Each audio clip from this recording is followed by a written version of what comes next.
Bismillahirrahmanirrahim. Assalamualaikum warahmatullahi wabarakatuh.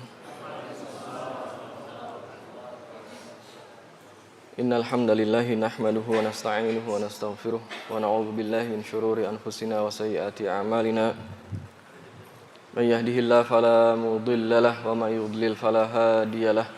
Asyhadu an la ilaha illallah wahdahu la syarika lahu wa asyhadu anna Muhammadan 'abduhu wa rasuluhu la nabiyya ba'dah.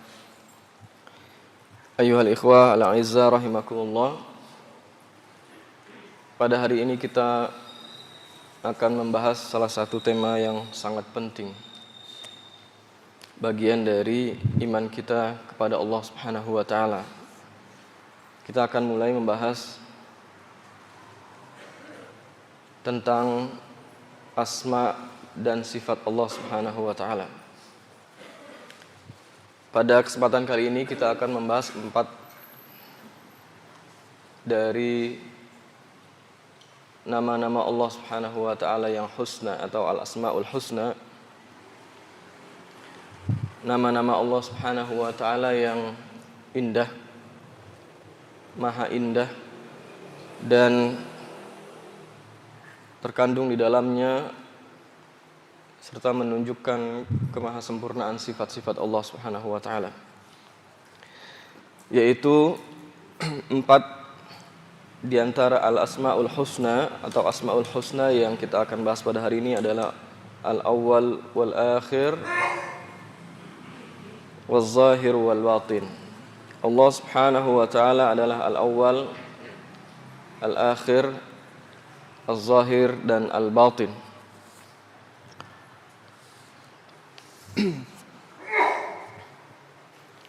Ikhwan sekalian, tema tentang al-asmaul husna ini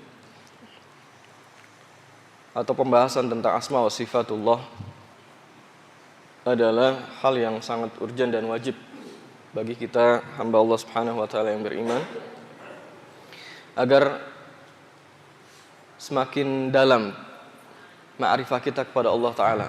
Kita mengenal Allah dengan nama-nama dan sifat-sifatnya yang Allah Subhanahu wa taala dan Rasulnya sallallahu alaihi wasallam kabarkan di dalam Al-Qur'an dan hadis Rasulullah sallallahu alaihi wasallam. Agar pengagungan kita kepada Allah Subhanahu wa taala adalah pengagungan yang sebenar-benarnya. Dan agar ibadah kita dengan penuh keikhlasan hanya kepada Allah Subhanahu wa taala semata. Karena itu perhatikanlah dan renungkanlah, tadabburi setiap nama-nama Allah Subhanahu wa taala yang husna yang akan kita bahas. 4 nama yang Allah Subhanahu wa taala kabarkan ini terdapat di dalam ayat ketiga surah Al-Hadid dan sebuah hadis Rasulullah SAW yang nanti kita akan bacakan. Yang pertama adalah di dalam surah Al-Hadid ayat yang ketiga, Allah taala berfirman, A'udzu billahi minasyaitonir rajim. Huwal awwal wal akhir wal zahir wal batin wa huwa bi kulli syai'in alim. Dialah al-awwal, dialah al-akhir, az-zahir dan al-batin, dan dia maha mengetahui segala sesuatu. Tafsir tentang nama-nama atau penjelasan atau syarah tentang nama-nama Allah Subhanahu wa taala yang disebutkan di dalam ayat tadi, sebagaimana Rasulullah SAW secara gamblang sampaikan melalui sebuah doa yang beliau ajarkan di dalam sebuah hadis yang diriwayatkan oleh Imam Muslim. Rasulullah bersabda, Allahumma antal awwal, Allahumma antal awwal, falaysa qablaka syai', wa antal akhir falaysa ba'daka syai', wa antaz zahiru falaysa fawqaka syai', wa antal batin falaysa dunaka syai'. Jadi Rasulullah SAW selain menetapkan, mengkhabarkan kepada kita nama-nama Allah Subhanahu wa taala yang tadi disebutkan di dalam hadis beliau ini, dalam doa beliau, juga mensyarah maknanya.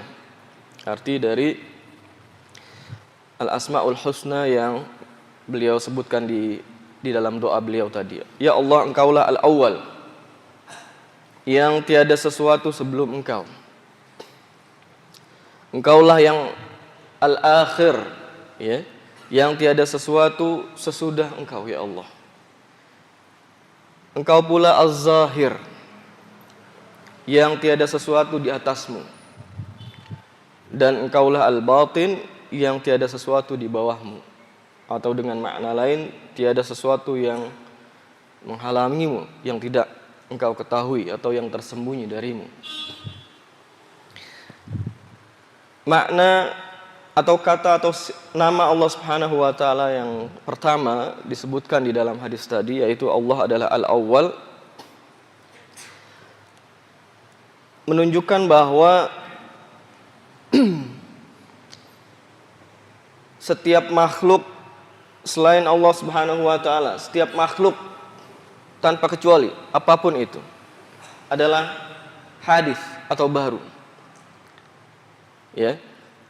Ada setelah tiada. Adanya karena diciptakan oleh Allah Subhanahu wa taala. Mereka ada karena diciptakan oleh Allah Subhanahu wa taala setelah sebelumnya tiada. Adapun Allah Subhanahu wa taala dialah Al-Awwal, yang tidak berpermulaan. Karena dialah Al-Khaliq, yang menciptakan segala sesuatu. Kemudian yang kedua, Al-Akhir, menunjukkan bahwa Allah Subhanahu wa taala adalah tempat bergantung semua makhluk dalam segala urusan mereka. Seluruh makhluk adalah fana, akan binasa. Adapun Allah Subhanahu wa taala dialah yang maha kekal abadi, tidak berkesudahan. Dialah al-akhir. Semua makhluk akan binasa, ya, akan hancur dan mengalami kematian. Adapun Allah Subhanahu wa taala dialah al-akhir, yang tidak berkesudahan. Kemudian Az-Zahir, nama Allah Subhanahu wa taala Az-Zahir menunjukkan keagungan sifat Allah Subhanahu wa taala dan kefanaan semua makhluk Subhanahu wa taala di hadapan keagungan Allah dan kemuliaan Allah Subhanahu wa taala. Nama ini juga menunjukkan bahwa Allah Subhanahu wa taala dialah yang maha tinggi, yang tidak ada makhluk atau apapun yang lebih tinggi darinya. Sebagaimana yang Rasulullah SAW tafsirkan dalam hadis, "Falaisa fawqaka syai'." Tidak ada apapun yang di atasmu, ya Allah Subhanahu wa taala. Kemudian Al-Batin, yang keempat adalah nama Allah Subhanahu wa taala Al-Batin, yang menunjukkan kemahasempurnaan ilmu Allah Subhanahu wa taala. Tidak ada sesuatu apapun yang tersembunyi dari ilmu Allah Subhanahu wa taala.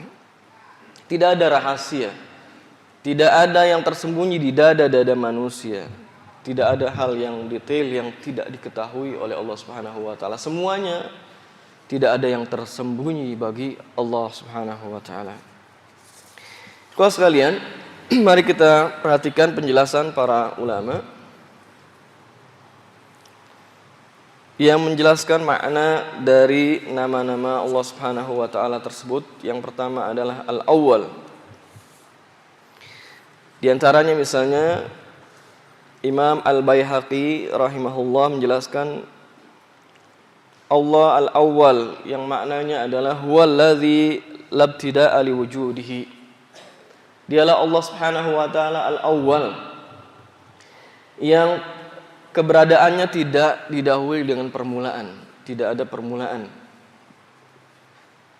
bagi wujud atau keberadaan Allah Subhanahu wa taala. Kemudian makna al-akhir, yang keberadaannya atau wujud Allah Subhanahu wa taala tidak mengalami kesudahan. Ya.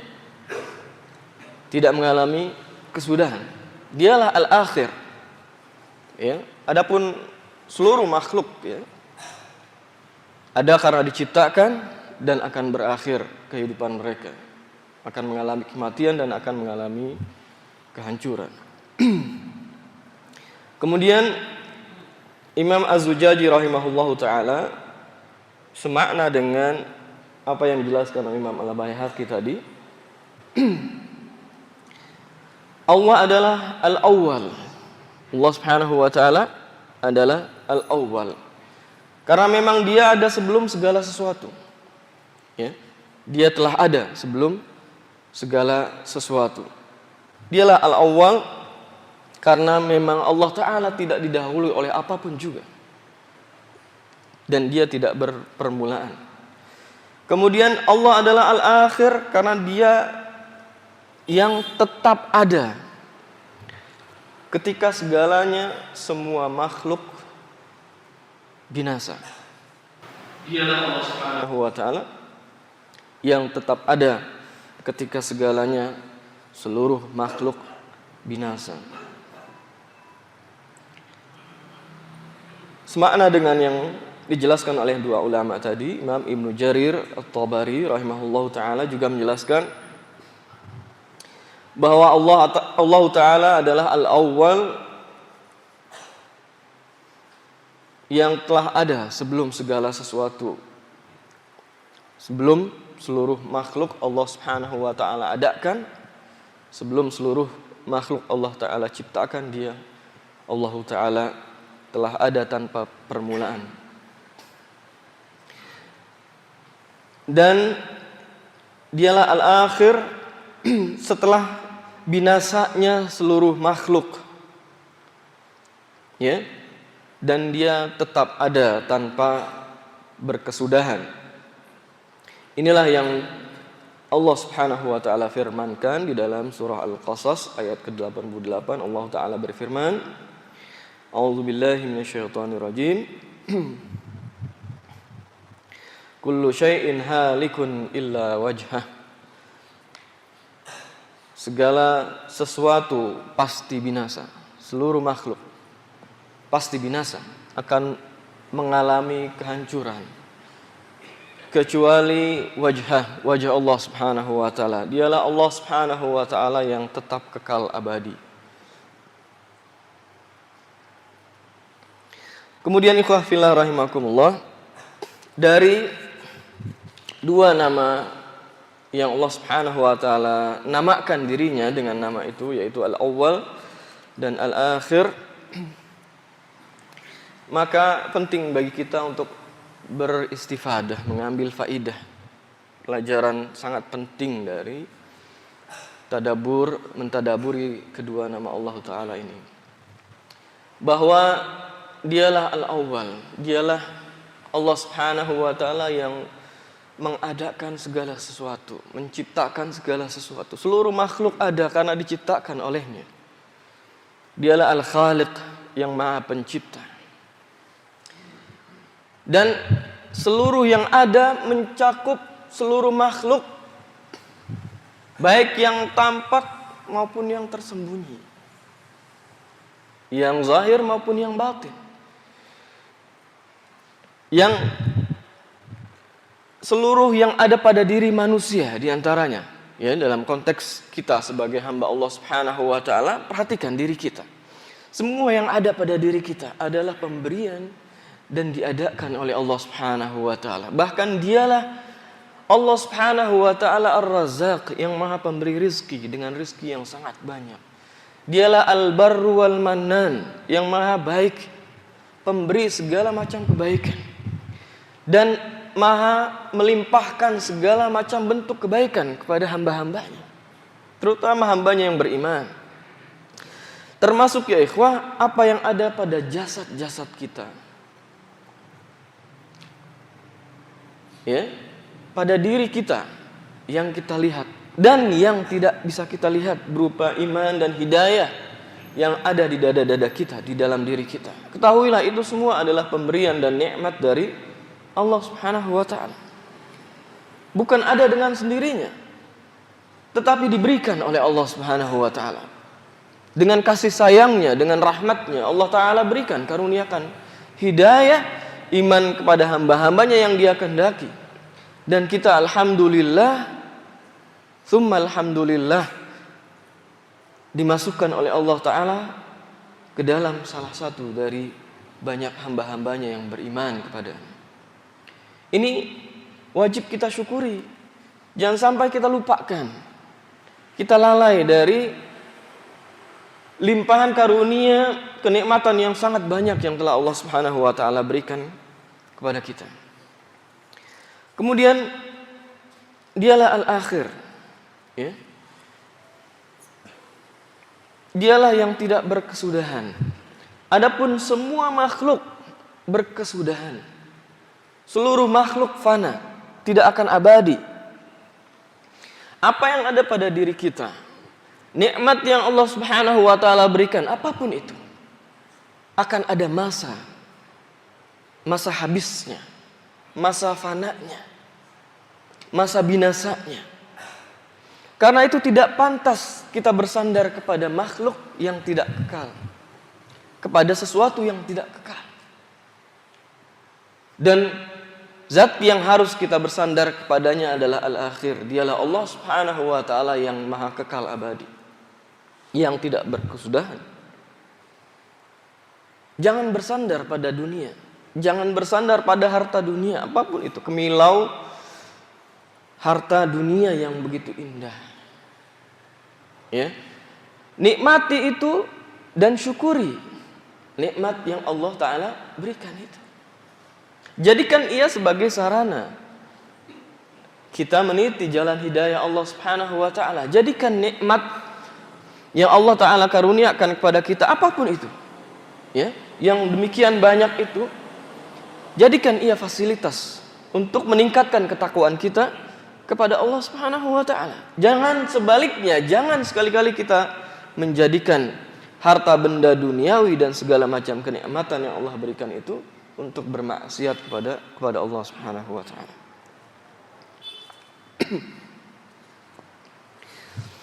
Kemudian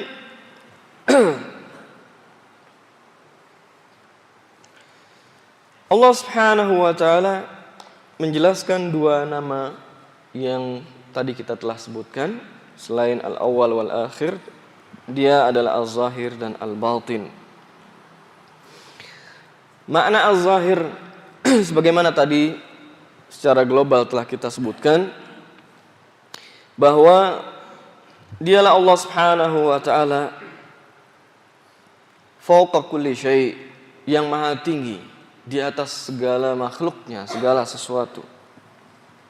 Tidak ada sesuatu apapun yang lebih tinggi dari Allah Subhanahu wa taala. Dialah yang maha tinggi di atas seluruh makhluknya. Dan kemahatinggian Allah Subhanahu wa taala ini mencakup juga kemahakuasaan Allah Subhanahu wa taala, kemahaagungannya dan kemahamuliaannya. Jadi tidak ada sesuatu apapun yang mampu, yang dapat menandingi kekuasaan Allah Subhanahu wa taala, dan tidak ada sesuatu apapun, tidak ada satupun makhluk yang melebihi atau menandingi keagungan Allah Subhanahu wa taala. Karena itu ikhwah fillah rahimakumullah, hendaknya di dalam setiap ibadah kita, pengagungan kepada Allah Subhanahu wa taala harus menjadi bagian yang inti. Dia harus menjadi rukun dari setiap ibadah kita.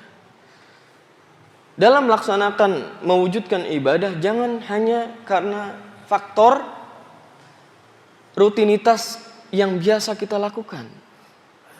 Karena itu penting kekhusyuan di dalam melaksanakan setiap ibadah kita. Ya. Pengagungan adalah satu yang menjadi inti dari ibadah kita.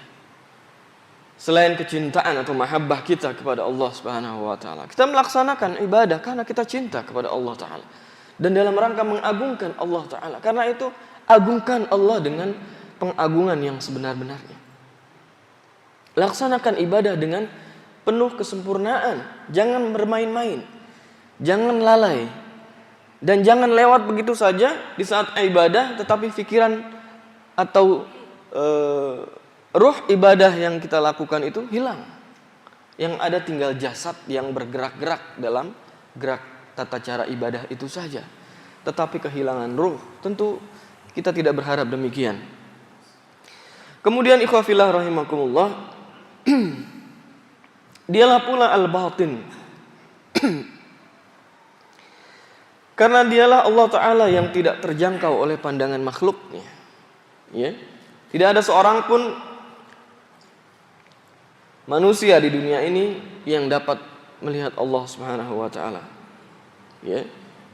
Adapun di akhirat Allah Subhanahu wa Ta'ala akan memberikan nikmat yang tertinggi kepada hamba-hambanya yang beriman, para penghuni jannah, dengan az-ziyadah yang ditafsirkan oleh para ulama dengan memandang dan melihat wajah Allah Subhanahu wa Ta'ala. Puncak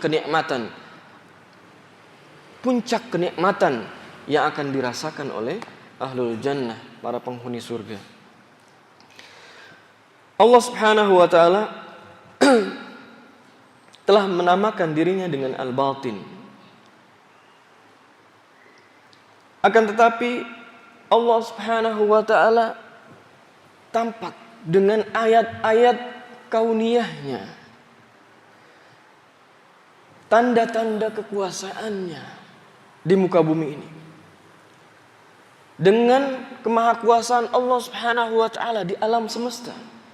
Coba ya, perbanyaklah kita merenungkan makhluk-makhluk yang demikian besar yang Allah Subhanahu wa Ta'ala ciptakan. Makhluk yang jauh berlipat kali lipat ukuran fisiknya dengan fisik kita sebagai manusia yang Allah Subhanahu wa Ta'ala telah ciptakan. Benda-benda besar di atas permukaan bumi ini.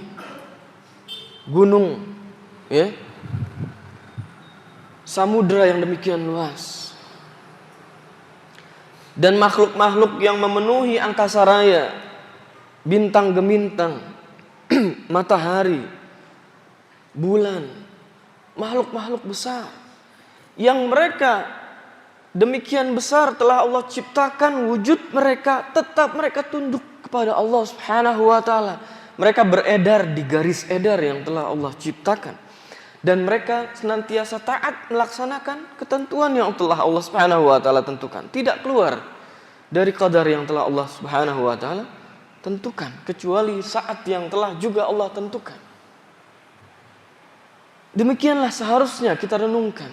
Kita makhluk yang juga sama dengan mereka yang telah ada karena diciptakan oleh Allah Subhanahu wa Ta'ala al-Khaliq, yang tidak layak bagi kita menyelisihi, mendurhakai perintah Allah Ta'ala.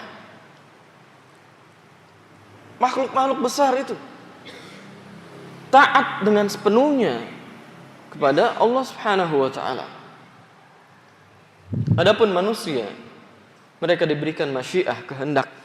Namun disayangkan banyak di antara mereka yang mengikuti serta terjatuh pada hawa nafsu, mengikuti hawa nafsu.